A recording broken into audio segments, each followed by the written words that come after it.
Ok, assalamu alaikum. Je salue tout le Sénégal. Je salue toute l'Afrique, tous les ressortissants africains aussi vivant au Sénégal. Et vous êtes les bienvenus en tout cas, Jotaï. Vraiment, c'est gentil de passer me voir aujourd'hui. Et juste dire seulement au public que j'adore le Sénégal. C'est très bien. Voilà. Bakayoko, de Abidjan à Dakar. Qu'est-ce que vous avez à nous dire de Abidjan à Dakar? Quand est-ce que vous avez quitté Abidjan pour venir ici à Dakar? Ok, d'abord Bakayoko est d'une mère sénégalaise, Saint-Louis, et d'un père ivoirien. Bakayoko, à son nom d'état civil, Oumar Traoré, est né en 77 dans une ville en Côte d'Ivoire qu'on appelle Sampélo. Je ne me rappelle pas, mais le jour de mon baptême, on mangeait du lard. Voilà, c'était un baptême à la Saint-Louisienne pour ma mère. Et Bakayoko au Sénégal, c'est par rapport à sa mère. C'est Bakayoko est venu chez sa maman. Voilà, que d'abord je prie beaucoup pour elle parce qu'elle n'est plus de ce monde. Depuis 2012, elle nous a quittés. Et que la terre lui soit légère et qu'elle reste auprès du Seigneur. Voilà. Voilà. Donc c'est pourquoi Bakayoko a quitté chez lui pour venir chez lui. Voilà, c'est comme ça. En quelque sorte. Voilà. Quel a été votre premier métier à Dakar? Waouh! À Dakar, j'ai beaucoup grouillé. Voilà, quand je suis venu, parce que je suis né en Côte d'Ivoire. À l'âge de 5 ans, je suis venu, je suis resté à Saint-Louis, ouais, avec ma grand-mère, qui est là même actuellement, Mme Khadimia. On est resté 1 an, et après je suis reparti sur la Côte d'Ivoire, ma mère, où j'ai grandi. Et quand je suis arrivé, au fait, pour m'intégrer, ma mère m'a envoyé chez mon oncle, paix à son âme, qui n'est plus de ce monde ici, tonton Abawad. Je suis allé, tonton Yaya aussi, qui est à Mboro. Je suis arrivé, ils m'ont intégré. Voilà. Ils m'ont intégré. J'avais déjà une formation de mécanique. Donc, on se battait pour me trouver de l'emploi. Bon, j'ai vu que c'était un peu difficile. Voilà, c'était un peu difficile pour trouver de l'emploi. Et j'ai pas eu comme éducation de rester à la maison. Et là, le matin, je me levais et je partais tourner. Voilà. Jusqu'à ce qu'une tante, Mam Mariam, elle m'a aidé à faire le permis. Quand j'ai fait le permis, j'ai un oncle du nom de tonton Amat qui me prenait, lui il vendait la ferraille. Donc il me prenait et on partait à Dakar des boutiques là, juste derrière. Et on creusait pour avoir du bronze et du cuivre. Et c'est dans ça que je gagnais un peu. C'est comme ça que je me battais. Et après, moi-même je tournais, je cherchais des batteries, des fils, puis je le faisais. Donc après ça, quand tonton Ahmad avait arrêté un peu ce boulot, je suis allé bosser pour un restaurant je ne vais pas faire de publicité, un restaurant qui est au niveau du Mariste, où j'étais chauffeur-livreur, où on avait un marché du côté d'une société de la place, où on donnait la nourriture, on servait la nourriture. C'est là que j'ai commencé à m'en sortir un peu et j'ai pris une maison. Parce que tu sais, moi j'aime être indépendant et me battre, quoi. Voilà. J'ai pris une maison et j'ai commencé à travailler avec eux. Quand ça a arrêté, quand eux aussi le contrat est fini avec la boîte, je suis parti sur l'autoroute à péage pour aller faire du manœuvrage. Voilà. C'était avec une société portugaise. Là. Voilà, on creusait, on faisait du béton, tout ça, voilà. Pour juste avoir, parce qu'il faut avoir toujours quelque chose à un homme, voilà. Et voilà, ça c'était mes premiers boulots ici. Quand l'autoroute à péage est finie, je suis rentré dans la restauration, puisqu'il y avait un restaurant à Abidjan.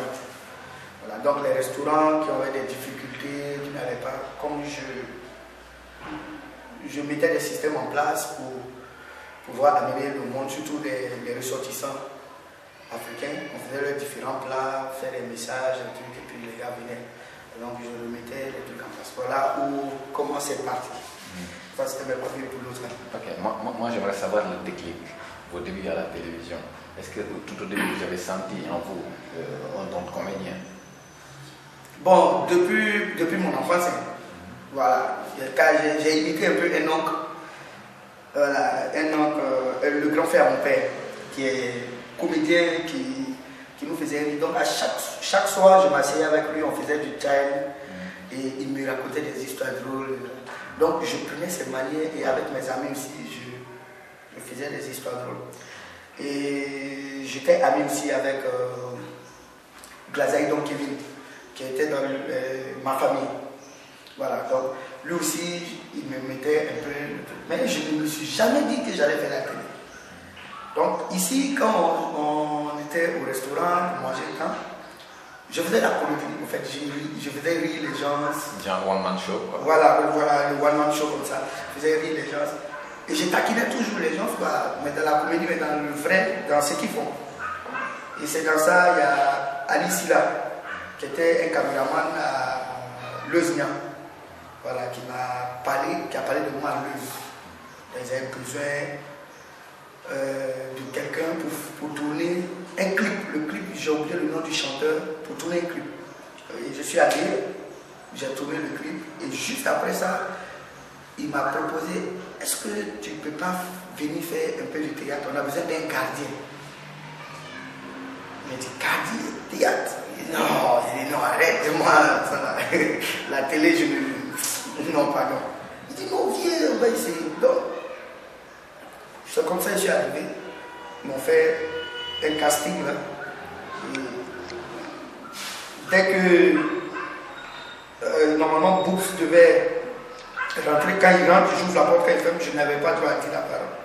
Mais quand il est venu pour rentrer, j'ai argumenté, commencé, ah non, patron, bon, ça a plu à...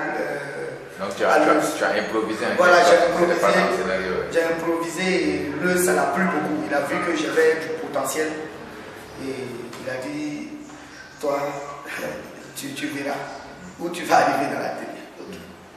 Voilà. Alors, donc c'est parti de comme ça que vous étiez avec Leuznia qui vous a introduit dans la scène. Alors, j'ai vu une complicité avec Didier Boops.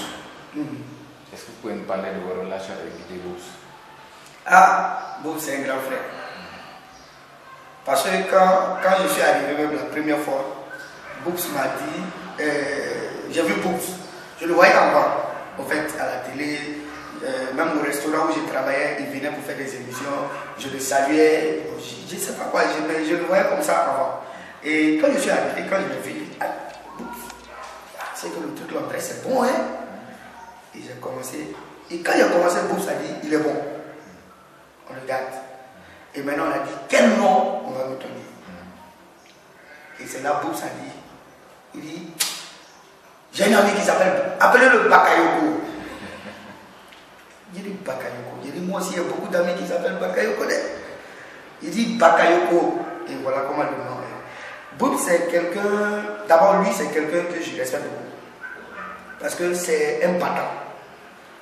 Boops c'est quelqu'un qui, c'est l'homme de 6h, 22h. C'est-à-dire chaque 6h du matin, celui qui ne me croit pas, il peut s'arrêter sur la VDN. Chaque 6h, il va voir Boops passer. C'est un travailleur. Il ne joue pas, il n'a pas le dit. C'est un travailleur. Et aujourd'hui, si tu le vois comme ça, on dit que le travail paye. Il jouit en tout cas de son travail. Il travaille beaucoup. C'est un homme qui vous a beaucoup inspiré? Non, il m'a beaucoup inspiré. Il a parlé un jour, de sa vie, ce qu'il faisait. J'ai des amis que j'ai connus ici qui m'ont parlé de la galère de Boubs. Bon, ça m'a mis un peu en confiance. Ça m'a dit qu'on peut se battre, on peut tout avoir. Voilà. Donc c'est quelqu'un qui est beaucoup... Il est comme un grand frère à tous, c'est un café avec. Il est comme un grand frère à tous. Un café avec. Quand tu...